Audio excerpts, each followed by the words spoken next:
David with EV World News, talking about electric vehicles, green energy, and the stock markets. And I'm back today with our founder and chief editor, Bill Moore. How's it going today, Bill? Hey, it's going well. Thank you very much for asking. You know, and I think I have my speakers too loud. Do you hear any reverberation? No, not yet. No. Okay. All right, good.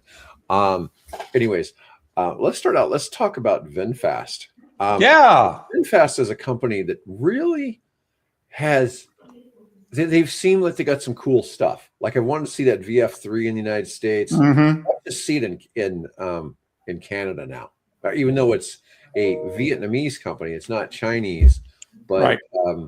You know, I really wanted us to see that because it's $10,000 for something that looks like an electric Suzuki Samurai, right? 90s, and it just seems like that's a really good idea because it's like a two-seater, I think. Anyways. Probably two plus two. You know, that's generally like a Jeep. Yeah, you can sit back there, but it sure isn't comfortable. Yeah, there you go.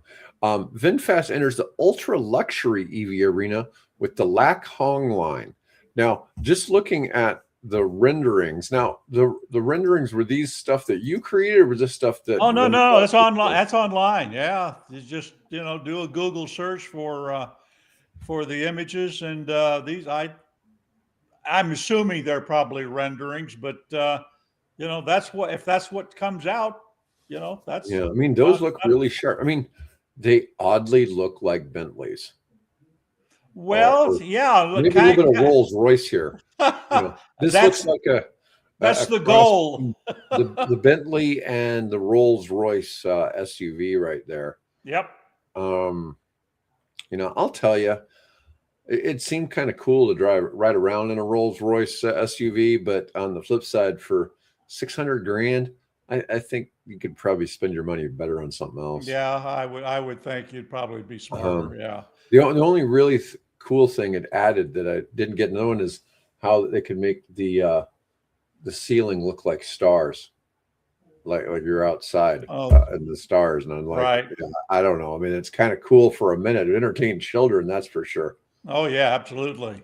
Yeah, but anyways, those are sharp looking.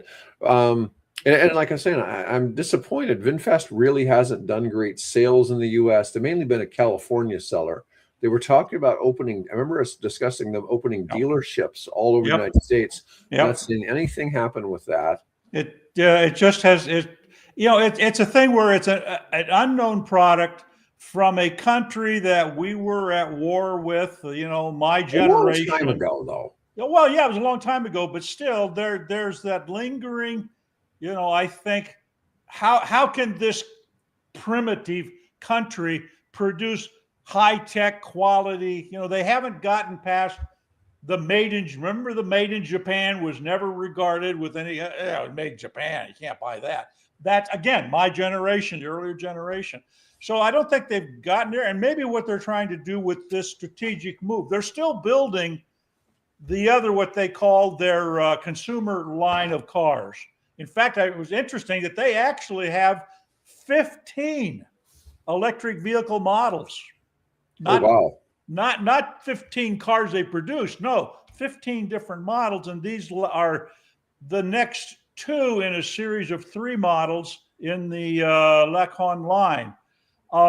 So I think maybe the strategy here is let's build our global reputation for building these luxury, fine, BMW, Mercedes class, right, Rolls-Royce luxury cars, and then we'll have more foothold in people's consciousness. Oh, these guys really build cool, expensive, luxury cars.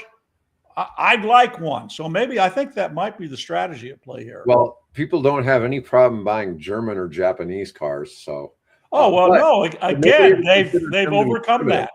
Yeah. Nobody ever considered them to be primitive, though. No. Well, no, but they did until World War II came around, and then they changed their mind. Well, it wasn't much of a car. I mean, who was building cars in Japan before the war? Who? Ford Motor Company. Oh, Ford was making cars everywhere, kind of. Well, yeah, exactly. But that was, they were the ones to introduce mass manufacturing of automobiles In Japan, of course, then others, began to come in and, typically emulate and produce local vehicles. So I think that's kind of the strategy here is just, it's a country that has great ambitions, and it'll probably take a little longer than what they'd originally anticipated to get people's confidence up in what they're building and get the name recognition. Yeah, my only thing though, if they're saying they've struggled to gain traction in the U.S. mass market EV segment, where competition is fierce and consumer expectations are high. Rather than to treat, they want to get into the category dominated by Rolls-Royce, Mercedes, Maybach, and Lucid. And in this space, craftsmanship, exclusivity, and design identity matter as much as raw performance. But I think when you make the argument you were making against why they're not doing that well in the US, I think it'd be even worse in the luxury segment. Well, they have to produce the cars first. They got to get people out driving them and get a few, how many billionaires do we have in the world now? Get a handful of those billionaires to buy it and start giving testimony on what they think of the car, and we'll see what goes. It's a gamble, obviously it's a gamble on their part. I mean, BYD's making a lot of higher end stuff. Oh yeah, they're having success over in China, anyways. Yeah, their 800S SUV targets buyers with Rolls-Royce Cullinan and Maybach GLS. It's just that's tough stuff to compete with. Well, obviously the profit margin has to be pretty high on it's upgraded engineering, it's upgraded materials in the car. But I would bet that, when you're talking about buying a car for what, $1 million, $2, $3 million, that there's a pretty healthy profit margin there. Right. Well, I don't know. I look at some of this, like Faraday Future is making cars here in the United States that are about $300,000. And where are they going? Yeah, I mean, how's that coming along? I mean, they're nice cars, no question. I would say that the one that I rode around in was as nice as a Rolls Royce. But still, do I want to, if I were going to buy one, for that status? Well, it's kind of the Fisker problem, isn't it? Fisker isn't supporting their cars. So what they're having now is that the people that bought the Fiskers are supporting, create a little group of people that are dedicated to, maintaining their automobiles. So, are you willing to do that just in case you buy a Faraday and they go the way of Fisker? Or I don't think VinFast will go that way, but who knows? It's pretty, like you said. Yeah. So against the Rolls-Royce Spectre, the Lac Hong models offer similar multi-motor performance, but lean more heavily into digital integration and advanced driver assistance features. When you compare it to the Mercedes Maybach EQS SUV, VinFast emphasizes handcrafted interiors and tri-motor power rather than comfort tech ecosystems.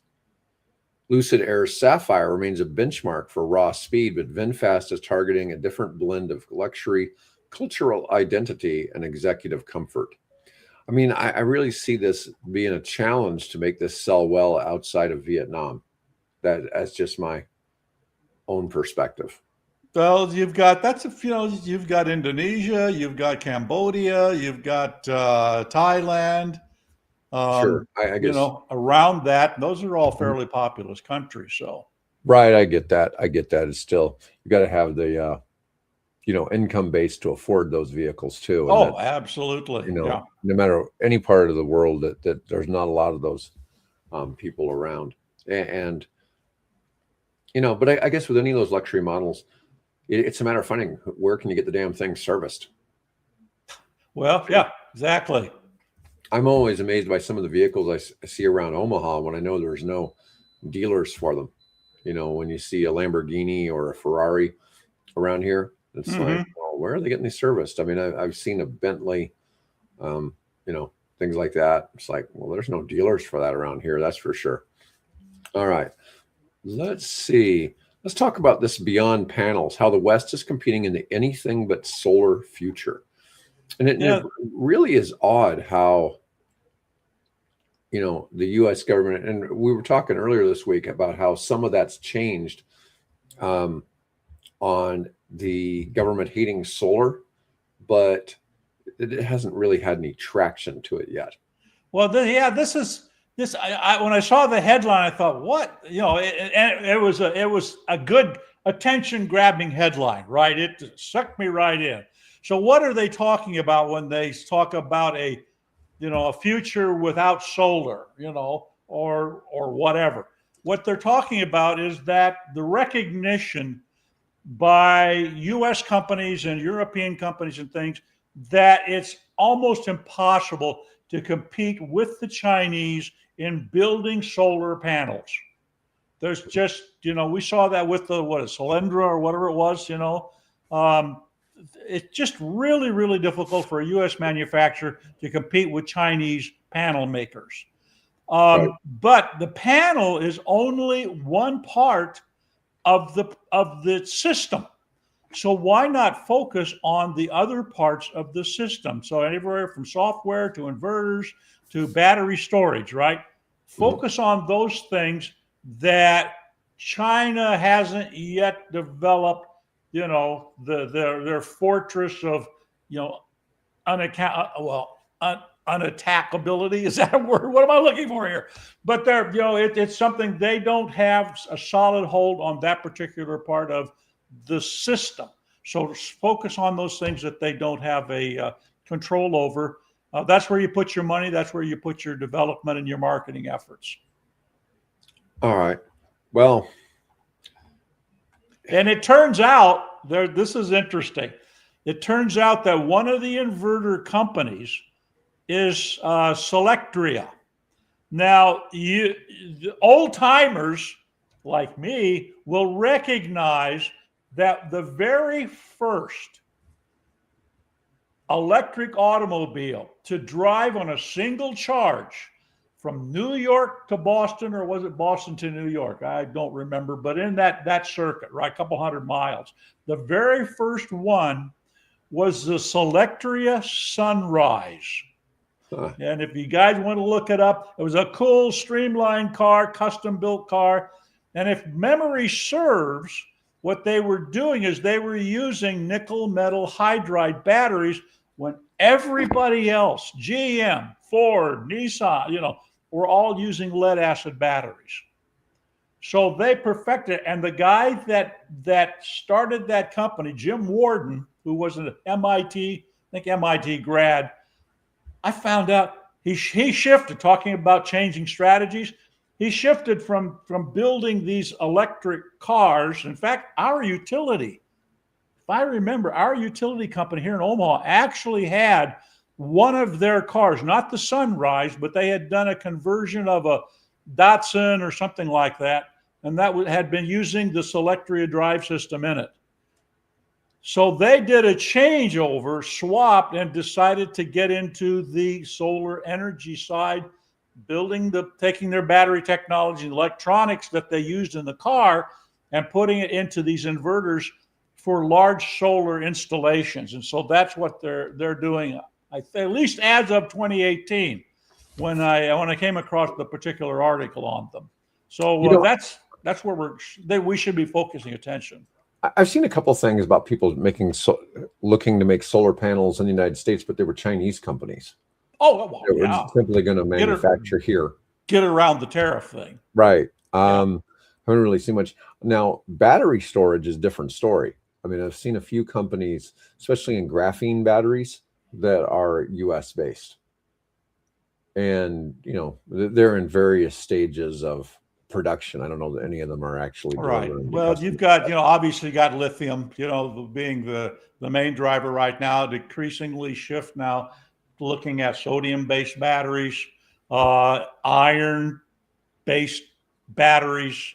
So those, because it doesn't, weight is not an issue when it comes to a battery storage, and not even generally size. It can be as big and cumbersome as you want it to be, because it's just going to sit there on the ground and go nowhere except move electrons back and forth. into the plates of the thing, and back out into the grid. So that's where, if you're looking to get into or investing in the future of solar energy, that's probably should be looking at. Don't let the Chinese do what they're masters at doing. Don't try to compete. Try to supplement, and particularly you want to know that inverter, because this was a problem, if you remember here, last summer, that you don't want them to have the controls of your inverter system from the People's Republic of China necessarily. Right. No, and that's been one of the challenges about trying to push anything Chinese in the battery storage space. Yep. But the problem is they actually are delivering product, whereas the U.S. others are still working on it. Yeah. Yeah, and so that's a I don't know. We look at people like Ford and GM entering the battery storage business. We know that they're going to be able to bring something to market, and hopefully they'll be at least moderately price competitive. And I argued 2 decades ago that they should be doing this, that they should take a serious. I mean, if you look at Ford's history, Ford just didn't build the Model T. Ford built patrol boats for World War I. Ford built bombers for World War II, right? These guys have multi-capable engineers and things. So if you're finding it difficult trying to sell Americans on your overpriced electric truck, then maybe take a look at battery home storage systems, right? And maybe figuring that out. And of course, in Ford's case, back when I was talking, what you guys ought to do is start thinking about getting into the wind energy business. You've had a background. Imagine all those engineers have now retired and become part of the best generation, World War II generation. But you guys had expertise in aeronautics, and that's a big part, of how wind turbines work. You've had experience with building, generators and all that kind of thing. Just focus some of your effort in that. It's funny. It's like there's one area where the United States really stands out in manufacturing, and that's in defense. If it's defense related, we keep in country, and we do it better than anybody else, but maybe at an excessive cost. Yeah, pretty expensive. Yeah. Yeah, the stuff's expensive. I mean, when you figure we've got these B-2 bombers that cost $2 billion each flying around. They talk about, these precision strikes, and it's like, might as well be an alien. When you see one, you assume it's an alien spacecraft, because they are. I've seen them. They are pretty dang cool. Yeah, no doubt. I mean, I've seen them fly low over my house here in Papillion on the way to Offutt. Yeah, and it's just eerie watching the thing move through the sky, because it's like, doesn't look like it has propulsion, it does, because you can hear it. Yeah, you can hear it, but I'm just saying, it just you can't see the propulsion system, and it's just sort of, it's moving, but it's almost like it's hovering. Yeah. And it's just, large. There are rumors that it does in fact incorporate some anti-gravity technology, but I'm not going to go there. Yeah, well, for $2 billion, you'd hope it'd have that, right? Yeah. We were talking before the show about how, about in the Iran war against somebody who's not a Western nation that we're equipping with like F-35s and stuff like that. I mean, they might as well be fighting against space aliens, because the technology gap is so extreme, and it's like you're out fighting with, a sword and shield, and other people are carrying modern day, machine rifles. Guns. Yeah. And it just, Yeah, I just finished a book that was written by a gentleman named Paul Fredrickson that is called My Second Year in the War, he was writing about the Somme offensive of 1916, and the difference between how they used to fight the wars with the equipment they had, and then how they all began to, because the first part of World War I was fought with equipment from 20, 30 years ago. And when the war, they began to lose, and that whole interim period, they began to improve the aircraft, they began to improve the artillery, and that stuff started making its way into onto the Somme front by 1916. So it's interesting. So technology. It's sad that we have to go kill each other to advance technology for the betterment of humanity. So what's crazy though is how many major technology advances came from the American Civil War. If the quality of rifles, artillery, and trains, and the Germans observed how the armies in America fought trench warfare and figured out how to quickly move troops by train. And they used that very well in World War I. They built, according to this book, the Germans built behind their lines, they built small railroad systems to move artillery shells from, wherever they were stored, the depot, to move them, specially built railroad tracks, which I assume were small scale, mine type things, to the front to move the shells. I mean, the innovations of World War I was, of course, the invention of the tank to overcome the trench system, but then the use of this advanced artillery and communication. This is where you had the blimps. I mean, they had balloons in the Civil War, and then they brought the balloons up to be able to do the spotting. But they began to use telephones and things like that to improve communications and things. So, we just got better at figuring out how to kill other people. And then World War II just took it to a ridiculous extreme when they invented jets, helicopters, although they weren't used in combat. But, guided missiles, because the Germans were sinking ships with guided missiles at the end of the war. Yeah. And well, I think they were wire. If I'm not mistaken, they were wire guided. Some of the early. They were wire guided. They were like a tow missile. Yeah. Yeah, and it's just hard to fathom that technology existed. And when you think about nuclear weapons, it's really hard to fathom that nuclear weapons have existed for 80 years now. So here's a question for you. Since we're talking about war and finding, of course, the elephant in the room right now, at least as far as news is concerned, is what's going on with in Iran and the fight going on there. And what do we got? 30 other countries now somehow involved in this thing. So I don't know if the administration was anticipating that, but where was I going with that?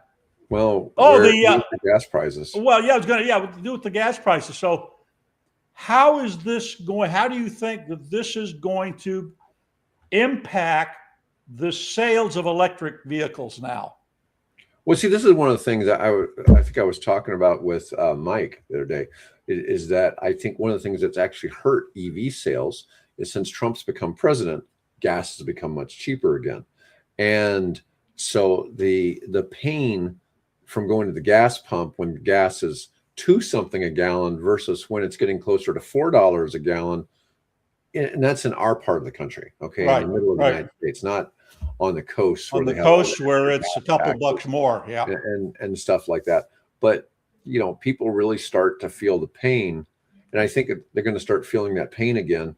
I suspect gas prices to go closer to $4, here shortly, but we'll see. Wouldn't surprise me at all. Yeah, I mean, I really expect it to go up, and that'd be about 40% price increase. Yeah, if you follow the movement of shipping, there's a podcast from a merchant mariner does this podcast that follows what's going on, and there are maps. You can see the maps of where the ships are located, and how they're getting bottled up outside of the Straits of Hormuz. And those are basically empty, trying to get into the Persian Gulf. And then you got all these ships that are loaded with petroleum, raw crude oil or refined oil or propane or, any of the other liquefied natural gas and so on. And now how those are all being bottled up inside. And so nobody's moving. And the reason nobody's moving is because the marine insurance companies like Lloyd's of London they've canceled all the policies. And so if you want a new policy, you're going to have to pay. It's the transit. It's something that's a couple $1,000,000 now, depending on what ship it is and size and so on. It's just becoming the cost of buying just the insurance is going to drive up the price of the oil. Yeah, without a doubt, without Yep. a doubt. What's kind of fascinating too, when there was the Iran-Iraq war many years ago, there was issues where Iran had mined part of the Strait of Hormuz Mm-hmm. and was preventing the export of oil through the straits. There was always the threat that maybe Iran would use submarines or, missiles or whatever. The odd thing is, I think all the ships that are currently been hit, they're being hit by drones. It's drone strikes that are hitting them. And, the U.S. has done a pretty good job of quickly, when a launch site is identified for a missile, they're taking care of it. But the drones sites must be much harder to. Well, because they're little, they fit out. It's like carrying your 12, 15-foot motorboat on the back of your car. You just take the thing, get wherever you think is an ideal location, program it to whatever targets you're going to hit, and fire it away. And then I think they call it shoot and scoot. Mm-hmm. So they can shoot the thing and then get that hell out of Dodge. So it's very difficult to pinpoint and in time accurately hit these sites.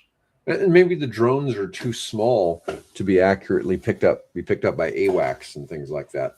Oh, that's always possible too. Because have you seen some of the video of inside the factory where they make these things, and they got hundreds of the fuselages of these things. It looks like they're made out of carbon fiber or fiberglass or something, single units. Mm-hmm. Then you just plug in, the motor and electronics, and obviously the warhead gets loaded at some other point. But they've got this thing down to a science in terms of turning these things out by the hundreds. Yeah, I was listening to a podcaster. He kind of identified like the Shahed or the Shahad drones and the ones the U.S. is making that are similar, that they look like flying burritos. And I thought that was pretty funny. Yeah. But anyways, ask listeners, if you have a minute, what do you think is going to happen? Well, are we going to see an increase now in EV sales and maybe a resumption of credits for them? Is that going to change the policy of the federal government at the moment? Well, when the whole Russia-Ukraine thing started, it pushed EV sales. When we had the gas crisis in the 1970s, it pushed the sale of smaller, more efficient, energy efficient cars. So I would suspect we're definitely going to see. I had a company car I think it was a Plymouth station wagon. And when it came time that we had the war broke out in 73, I believe, and I had to get a replacement company car. What did they offer me? The little Ford Mustang II, right? Which was kind of a fancied up Pinto. That's what I got because of the oil crisis. The financial equation is much more lopsided in favor of EVs now than it was a few years ago for most buyers.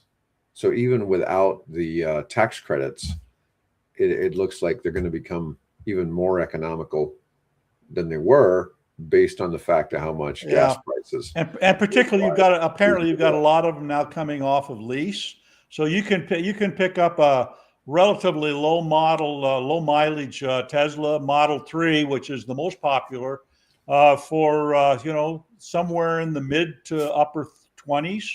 Yeah, Over something like around 60% of all used EVs on the market are under 30,000 now. Yeah. Yeah. And it was like I was saying before, I mean, you can pick up under in that price range, you can pick up Jaguars, you can pick up, well, obviously you can pick up Teslas. The other one I was thinking about was, the Audis. The Audi, right. Yeah. Yeah. Yeah. Yeah. And that price range. Well, I picked up my 2022 Bolt with 29,000 miles on it for well below 20. Nice. All right. So Rivian's R2 full lineup is set to have a reveal on March 12th. Yeah, I'm looking forward to that. South by Southwest show in Austin. At least I assume it's in Austin. Usually that show is in Austin. Yeah, that's typically in Austin. Yeah. Rivian quietly changed the messaging from reveal to meet the full lineup, suggesting more than just the Launch Edition Dual-Motor all-wheel drive. Speculation includes a tri-motor variant, performance-focused model, or formal R2X announcement alongside the base R2. Rivian achieved first full-year positive gross profit in 25 and targets 62,000 to 67,000 deliveries in 26, which would be a 59% year-over-year increase. That's a big jump for a car manufacturer. Yeah. Now, gross profit is still that doesn't. You sold a lot of something, but did you make money doing that? Yeah, right. Anyways, here's something that I found kind of surprising. BYD sales dropped 36% due to Chinese EV competition. Yeah. I wouldn't have expected that. So their combined January-February sales dropped 36% year over year, while competitors like NIO were up 77%, Zeekr up 84%, and Xiaomi was up 48%. Yeah. Yeah, so other companies were doing well. BYD's exports exceeded domestic sales for the first time in February as the company has pivoted overseas, cornering 26 to 34% of China's new electric vehicle market in new energy vehicle market in 2024-25, but the share is compressing. China's 5% purchase tax reinstatement created demand vacuum after consumers rushed to buy before the end of the year 2025. BYD has launched the Blade Battery 2.0 and Generation 2 flash charging to counter their competition. We were talking yesterday about BYD has released a 1.36 gigawatt, megawatt, not gigawatt, megawatt charger. And Mike was talking about some of the realistic grid part of it. And part of the argument is, since it adds 250 miles of range in 5 minutes, that it's not going to be used that often. So as a percentage of the time that the charger's sitting there, right, people are going to charge so fast, they're not just going to, a car's not going to be sitting there for 20 minutes charging. Yeah. So what's going to happen is they're going to be these hits. And I know these charging stations also come with a very large battery pack. And so what's happening is, to discharge that energy, let's say that 80% of the energy for that 1.36 gigawatts is really coming from the battery. And then that battery is then over time it keeps taking that same stream of energy, let's say at 250 kilowatts or something like that, and it's continuously charging. Then the next guy comes in and it keeps pumping that 250 kilowatts in there, but it pulls all the rest of the 1.36 megawatts or 1,360 kilowatts into the battery, from the battery into the car. Where'd be the best place to put something like that? Just thinking about it, right? Because most EV owners right now charge at home, right? So on in large metro areas where you have. I think your real benefit is for rideshare drivers who are having to charge every day. People who are truck drivers. Then the other thing would be on a place that's kind of a highway destination, like St. Joseph, Missouri, or Harrisonville or Harrisonville, Missouri, places where people stop. Clinton, Missouri, those kind of places that are out there where it's a small town, but they have lots of highway traffic. Right. Yeah. Interstate nearby. Yeah. I just don't. Now we were looking at like that Chinese battery swap technology a while back with the cement Neo. trucks. Right. And this is designed to be competitive with that, but still, when you have a 300 kilowatt hour battery, that's not going to charge up in 5 minutes. But realistically, that's still a max of maybe 15.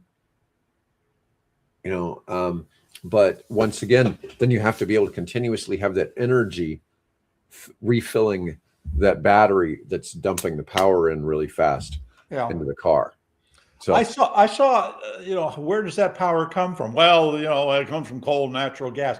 Not necessarily. I saw a story that there is going to be here in the United States, someone is building a solar power array 200 square miles in size in California. Wow. That's California. 200 square miles. Mm-hmm. So where's that power going to go? Well, I'm assuming a whole lot of that's end up going to go into a battery storage system somewhere to either feed a data center, feed truck stops, whatever. Yeah, this is, and that works well in an area where, so like here in Nebraska, we're changing time on Sunday, right? So we're going to have another hour of daylight in the evenings, right? And not that it means, but less in the morning. Okay. But what I'm getting at is we're starting to get to longer and longer days. Right. Okay.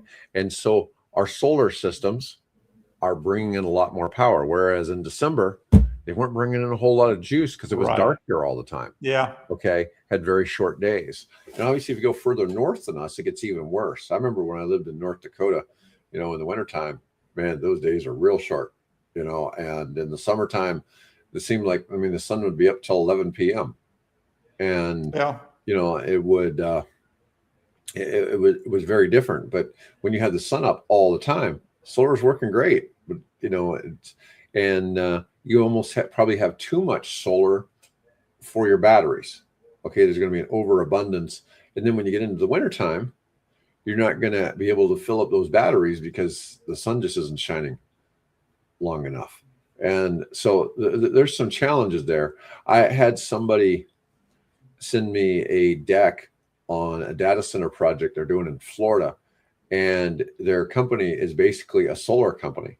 And they're talking about all this solar and battery storage that they're using. And it's like, oh, we're going to put in 300 megawatts of solar. We're also going to have like 600 megawatts of battery storage. And we're going to have 1.2 gigawatts of natural gas. Okay. It's like, because you just, even in Florida, you just can't make the solar do everything that you want, right? That you want. But solar's cheaper, so it's cheaper. So you should use as much of it as you possibly can. Okay. It's just that you still have to have that instant on, from base load power of some sort like natural gas that you can pull that from, and it's just, but I see all these folks and they're like, look, we're super green, we've got this much solar and this much battery storage. Oh yeah, and that's 10% of our total energy usage. Well, the rest of it's coming that's why extended range electric vehicles are coming back into vogue, right?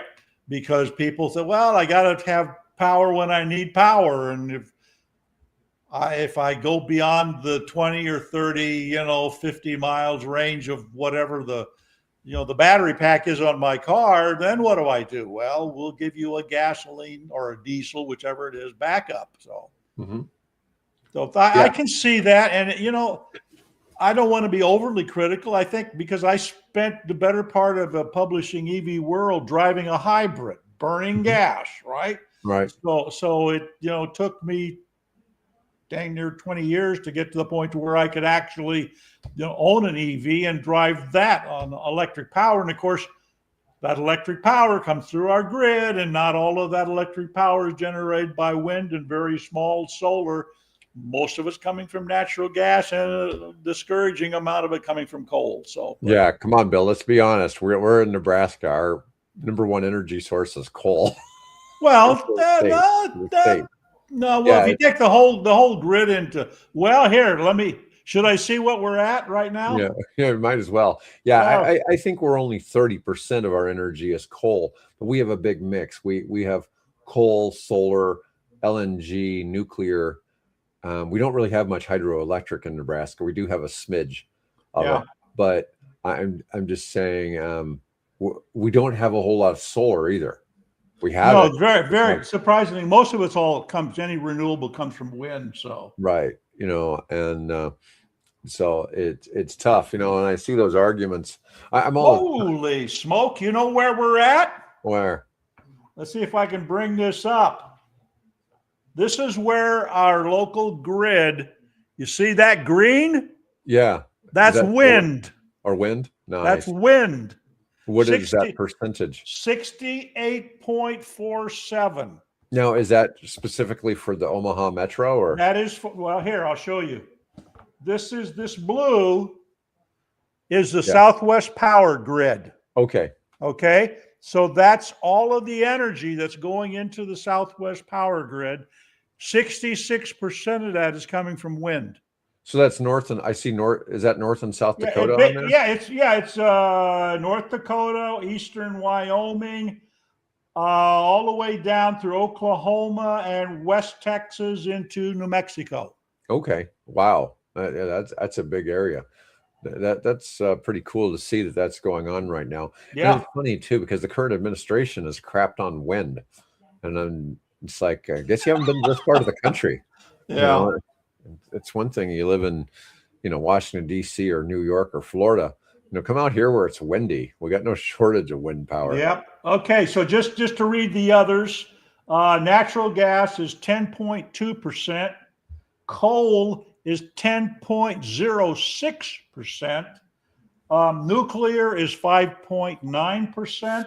Solar is 2.2%. So virtually all of our power at the moment, as we're speaking, is coming from wind power. Yep. Yeah. I'm going to go plug my car in and take advantage of it.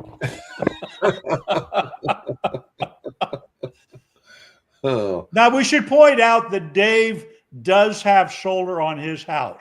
Yes. So Dave enjoys sunshine and can speak knows whereof he speaks. So yeah, I mean, I'll tell people all the time, because I'll get people who want to say that such and such type of energy is the answer for everything. And it's like, well, I can give you all the arguments against whatever type of energy you like, because I've heard them all, Oh, sure. We get criticized for praising any kind of energy. And I've heard all of the negative arguments about everything, and I have a couple of favorites, like the problems with hydroelectric and the problems with geothermal, which always seem like, hey, it's super cheap energy, right? It should be the savior. Cheap is not. I mean, it's nice, but that's not the bottom line, Right. Yeah. Dams break and lava exists. And lava exists. Yeah. Yeah. I had an interesting conversation last night with a couple that are retired from the Air Force. Both of them were Air Force officers. And he was stationed. I said, well, where have you been in the world? He said, well, I've been to Iceland. And it turns out that, he was stationed for 2 or 3 years at Keflavik, which is where the airport is, the international airport that serves, Reykjavik and the rest of the country. That entire country is powered by essentially two things: steam coming from the earth and the falling water, gravity from their glaciers and mountain stoves and things like that. The only fossil fuels that everybody has gas cars over there. There are some people with electrics, but most everybody drives gas. So you have the transportation sector, and particularly the marine sector uses petroleum. But as far as powering the lights and the heat and so on in the community, that all comes from renewables. Yeah, Deep down heat in the earth. In all fairness, Iceland's population is about half of the Omaha metro. Oh yeah, there's just I very mean, few people up we're there. talking like 400,000 people or Yeah, something like yeah. that. We're not talking powering a big population. We had somebody on the show last week, David Kulik, and he lives, I think it's Alameda, California. Okay, sure. And they have geothermal. And Right, yeah. they get 90% of their power from geothermal, and they get another 10% from, I can't remember what the other thing was, but they weren't your typical ones. And it's just saying it's a really good example of what could exist somewhere and not need fossil fuels. Right, tailored to what the community's resources are. Yeah, and their energy in that one community is far cheaper than the state of California. And so they're not on the normal, was it PP? Well, there's PG&E is one of them, PG&E. and Southern California Edison is the other big one. But there are smaller, like we have here in Nebraska. There are smaller, public utilities, or in this case, then probably investor-owned utility. Although Alameda might be a public utility, I'd have to check into it. I don't know for sure. Here were some stats on the gas prices. Gas prices jumped about 20 cents a gallon in the first 2 days following the U.S.-Iran attacks. Analysts predict an additional 20 to 30 cents, potentially reaching $6+ in some markets. Well, yeah, that wouldn't be Omaha. Yeah. I can comfortably sit back and say, I don't need to worry about gas prices because I've got my gas station is out in my garage, right? Right. But the problem is that all my groceries that I buy, right, come in by trucks powered by fossil fuels, and that, of course, drives their costs up and so on. So, yeah, we all, whether we own EVs or not, we all end up paying, for wars, whether they're necessary or not. Yeah. My nuclear stocks are all down a few percent today. Interesting to keep saying, man, Oklo down to $60. I didn't think I'd ever see it that low. Oh, yeah. Well, we won't ask what you paid for it. Oh, I don't have any right now. Oh, you don't? Okay. But I bought at 110 and sold at 175. And Rivian's in the green again. I mean, but it was 2 cents, but $15. It was at $22. Yes, I know. In the last 60 days. I mean, it's like, damn. I don't hold, by the way, I don't hold it anymore. Oh, okay. Yeah, I sold it at 22. Oh, very nice. Well, good for you. Good for you for exiting when it was up there. Yeah. Let's see. That's one of the few I've ever done that with. The problem with retail stock investing, and when you're actually trying to manage your investments, is that people have a tendency to sell when the stock is down. When it's down. And buy when it's doing well. Yeah. And then when it's doing well, they just sit on it instead of selling it, and then they wait till it goes down. And then they sell it in a panic. And in reality, when you see it get to some all-time high or something like that, you should sell at least half your position and just, move on to something else. Right. Yeah. And if the other half still goes up, great. If not, then, you probably paid for some of the loss that you might take. Let's see. Let's talk about the Honda Insight. Oh, I was gonna suggest that we have to touch on that. Yeah. So this is kind of weird. So the Honda Insight is returning as an electric crossover, but not for the United States. They're reviving. Oh, no, I did not see that. Yeah. This is not coming to the U.S. market, reflects Honda's broader electrification strategy and pivot from mass market to SUV crossover form factors. The new Insight is going to deliver about 311 miles of range, bidirectional charging, and it'll be based on Honda's NS2 platform built in China. And it's being built. Oh, the original Insight was a 2-seat hybrid. and Yes. now it's a fully electric crossover. There. This is the third iteration or generation of that car. The first was the two-seater, which I owned, one of the first 1,000 ever built, and I had that for 10 years. And then we sold that, and then I ended up going to a Prius. But about that same time, Honda comes up with a four-door version, also called the Insight. So it was this five-passenger car as opposed to the two-seat Sportster model. And then that eventually faded. I mean, you still see a few of them around, but they're not that extent. So now apparently they've decided, I think it's been 4 years since they used that name, bringing that name back. Now, I was not aware, however, that they aren't going to sell it here in the U.S., which I'm a little disappointed about. But might as well be an electric Ford Explorer, right? Yeah. From Europe. All right. So I haven't even gotten to the two main stories on our list today. All right. So SpaceX is eyeing a June of this year IPO at a 1.5 trillion valuation. Oh God. Yeah, and Elon Musk confirmed the Bloomberg report of this as being accurate. Now they're looking to raise $50 billion at a 1.5 trillion valuation. I mean, that only represents like 3.3% of the company they're trying to sell in this raise. It would be one of the largest IPOs in history and could redraw the 2026 roadmap for tech listings, potentially opening doors for AI companies. After 20 plus years as a private company, I didn't realize that SpaceX was 20 years old. Yeah, it's been around a while. It's critical as SpaceX scales Starlink and Starship programs. Could impact Tesla stock as Musk's attention divides. It probably will. We'll see. It's it's hard to fathom that he keeps creating these really valuable companies. Yeah, what's he doing with the Boring Company? I think there's something I saw about what they've got an agreement now to do some tunneling in Nashville, I believe.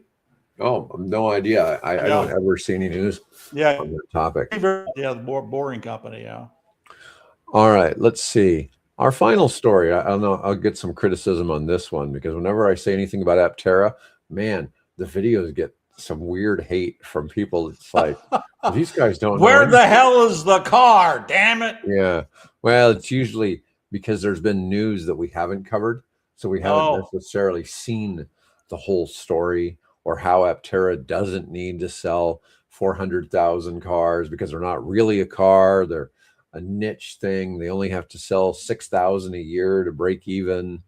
Oh, well, maybe. I don't know. I mean, I don't know the internal finances of the company. I was at one of the original rollouts of the car in Carlsbad years ago before they went bankrupt the first time. Yeah. One of the great things about manufacturing, things almost always cost a little more than you expected. Oh, well, yeah. So who knows what those are. But Aptera completed the first validation line vehicle at California factory, moving from prototypes to an actual assembly line production. They're targeting 100 cars per day by year end. So that would be like 36,000 cars a year. Yeah. The three-wheel solar EV promises over 300 miles of range. Remember, it was 400 with solar charging. Raised over 100 million versus crowdfunding. Deliveries promised late 2026. Past delays have raised skepticism, but validation line completion is tangible progress.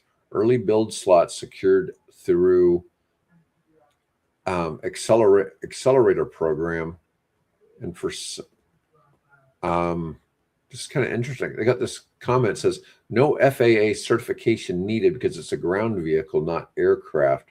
So the accelerator program must have something to do normally with aviation, but I don't know what that is. I don't either. That's interesting. It'd be interesting for somebody to comment and let us know what that might be. But I wanted to make sure we covered that. I mean, it looks like it could fly, but no, as far as I know, it doesn't. So Yeah. unless they put secret anti-gravity technology in it. There you go. Yeah. That they're probably using the B2. The Townsend Brown effect. There you go. Look that up. The EV world news. We break off and discuss, Unidentified aerial phenomenon. Yes. I'm going to have to start adding that to the intro to the show where we discuss EVs, green energy, and military technology that probably doesn't exist. Yeah. Yeah. Or maybe it does. Yeah. You just never know. All right. Well, folks, thanks for tuning in today. That's all I've got for today. I'll be back. Bill and I will be back on Tuesday, and maybe we'll discuss cars. I was going to say the Focke-Wulf 190. I don't know. Well, yeah. I mean, we can go there. Yeah, the advantages of radial cooled versus air cooled engines. Right. Yeah. Anyways, folks, have a great weekend, and we'll be back next week.